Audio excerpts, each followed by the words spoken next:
আর wait করতে পারছি না, এখানে কাঠিও আমি দেখতে পাচ্ছি না, তাই আমি একবারে হাতেই ধরে। গুড ইভিনিং সবাইকে। আজ সন্ধ্যাবেলা বাড়িতে হচ্ছে চিকেন শাটে। তো চলো দেখাই যে মা কি করে বানাচ্ছে। এর আগে অনেকবারই বানিয়েছে, বাড়িতে অনেকবারই খাওয়া হয়ে গেছে, আজকে একটু অনেকদিন পরই মা বানাচ্ছে আবার। তো চলো সবটা দেখাই।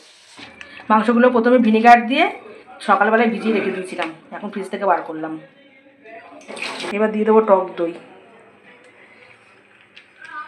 এখানে আদা রসুন আর কাঁচা লঙ্কার পেস্ট, দেবো সয়া সস।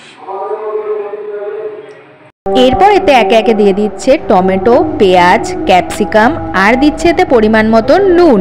নুনটা একটু বুঝেই দিতে হবে যেহেতু সয়া সসে নুন থাকে। তারপরে দেওয়া হচ্ছে কাশ্মীরি মির্চি দিয়ে মা ভালো করে এবারে সবটা ম্যারিনেট করে নিচ্ছে। তোমরা চাইলে এটা বেশ খানিকক্ষণ ম্যারিনেট করে রেখেও দিতে পারো, তাতে চিকেনের ভেতরে মশলাটা আরও ভালো ঢুকবে।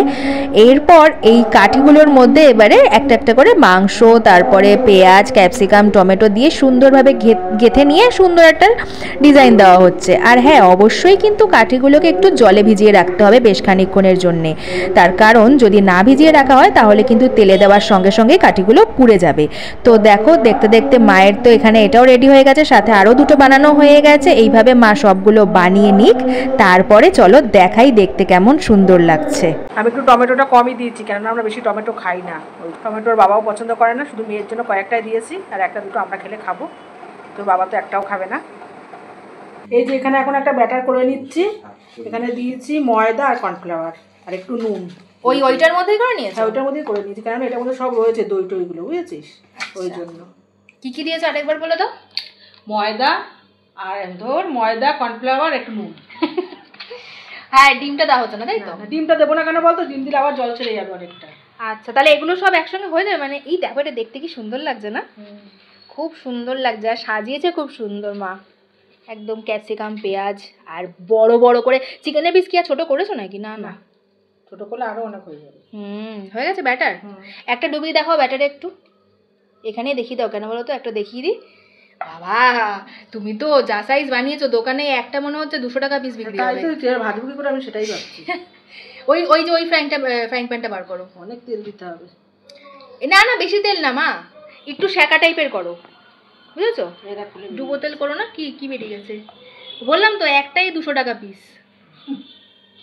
হয়ে গেছে তেল গরম, এবার একটা একটা করে ভেজে নেবো। একটা একটা করে মনে হয় বেশি হবে না দেওয়া, দুটো কি তিনটে হবে। হ্যাঁ, একসঙ্গে অতগুলো হবে না। এই যে এখানে হচ্ছে, হয়ে গেছে কি এক পিস? হ্যাঁ, গন্ধটা তো দারুণ বেরিয়েছে মা। যাতে ভয় লাগছে। কেন বাবা, ছিটকে আমার গায়ে আসছে। মা, তুমি প্রথমে দুটোই দিতে পারবে। ওদিকে গান শুরু হয়ে গেছে আমাদের আবার, বাবা রে। আর খুন্তি দিয়ে হলো না, সেই হাত দিয়ে মা উল্টালো। কি দারুণ লাগছে, তোমরা শুধু এই পিঠটার কালারটা দেখো। হয়ে গেছে আমাদের ফার্স্ট পার্ট, বেশ দেখতে তো দারুণ হয়েছে। সসে টস করার আগেই সসে টস করার মতন কালার এসে গেছে, তাই জন্য আর টসই করবো না। ও মামি, আর কতক্ষণ? কতক্ষণ বলতে হয়ে গেছে, তিনটে করে দুটো ভাজা আছে, এই তিনটে ভাজা হতে থাকবে। হ্যাঁ, খাওয়া চালু করে দিবি গরম গরম, নাহলে ভালো লাগবে না। কেন? হ্যাঁ,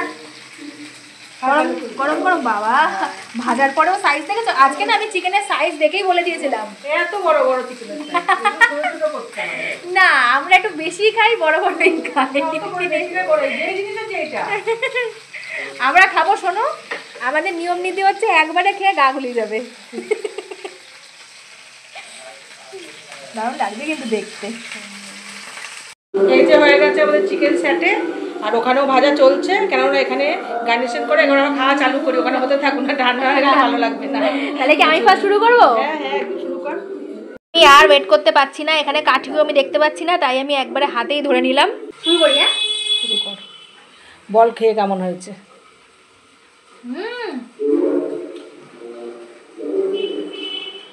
একসঙ্গে হয়েছে না বাবা? আমি একসঙ্গে চিকেন, ক্যাপসিকাম, টমেটো একসঙ্গে কামড় দিয়েছি। ওর বাবাকে দেখাতে পারছি না, কারণ ওর বাবা এখনো খালি গায়ে গরম পড়ে গেছে, ওই জন্য টেবিলে কাটছে, দেখাতে পারছি না। ওর বাবাও বললো খুব ভালো হয়েছে, আর কাজে ব্যস্ত রয়েছে খুব। যে এত কষ্ট করে বানালো তাকে না দিয়ে আমরা খেয়ে নিচ্ছি। আসো, তাতে কি হয়েছে, আমিও খাবো। গরম না তো? আরে না না, একদমই গরম না।